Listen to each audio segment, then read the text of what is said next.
Lori Lightfoot and Toni Preckwinkle, they could be the same candidate when you look at them on the surface, but we sat down with the Chicago Sun-Times' Lauren FitzPatrick and Mark Brown for a deeper look at what makes each of these candidates unique. Take a look.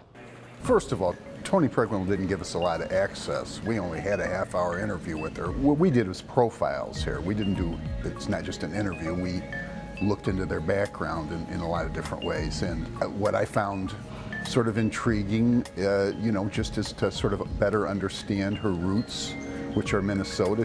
We have very few politicians come to us from Minnesota. We had about an hour with Lori Lightfoot, and I mean, both of these women are, would be the first mayor in like a generation to not grow up in Illinois. They both have a chip on their shoulders. Right. They fought their way up to where they are. Both of them have. They don't like it when the other one diminishes what they've accomplished in life.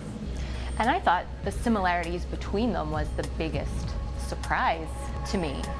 That's a good point. The, one of 4 children. I mean, little things that maybe like that, exactly. don't mean a whole lot in terms of becoming the mayor, but just these odd little details that all seem to line up. 1 of 4 children. Toni's the oldest.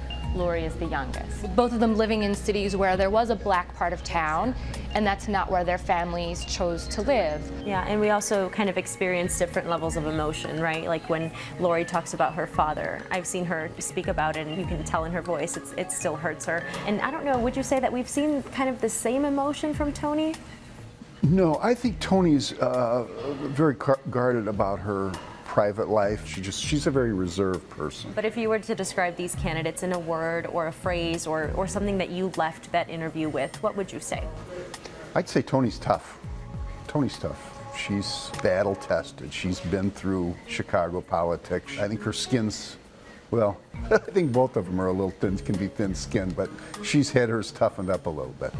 Tough is also a great way to describe Lori Lightfoot, but I think I'm going to go with candid, if only to be different from you, for better or for worse. It seems like what comes into her head, she says. So Preckwinkle had asked Lori Lightfoot for some campaign money, and you asked, why was it that she gave her the money? And she just says, well, because she asked.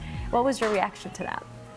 Was it just like because she asked and like next question, or how was that? It was, it was, I guess, given how the campaign is shaped up and the 2 women kind of started to go negative pretty quickly after, the original election night. I guess I was surprised to see the contribution in there in the first place, that at some point Lori Lightfoot thought enough of Toni Preckwinkle to open up her checkbook and write her a check. But yeah, when we asked her the question, that was pretty much it, because she asked, so I gave her the money. When Toni criticizes Lori Lightfoot for her involvement in a big law firm, Lori says, well, look, you took my money, you took my law partner's money. And so that does say something about Toni, but it's occurred to me too that now this does say something about Lori too. She's criticizing Toni Preckwinkle for her ties to the Democratic Party, but she gave her $1,000. So now that you remind me, I think one of the big surprises to me is that Toni Preckwinkle doesn't use a computer. She doesn't even do email, which, now Rich Daley was the same way, but, he's a little older and I can't even imagine. Yes. And how can you run an organization like all of Cook County without an email account? Very well, thank you, she would say.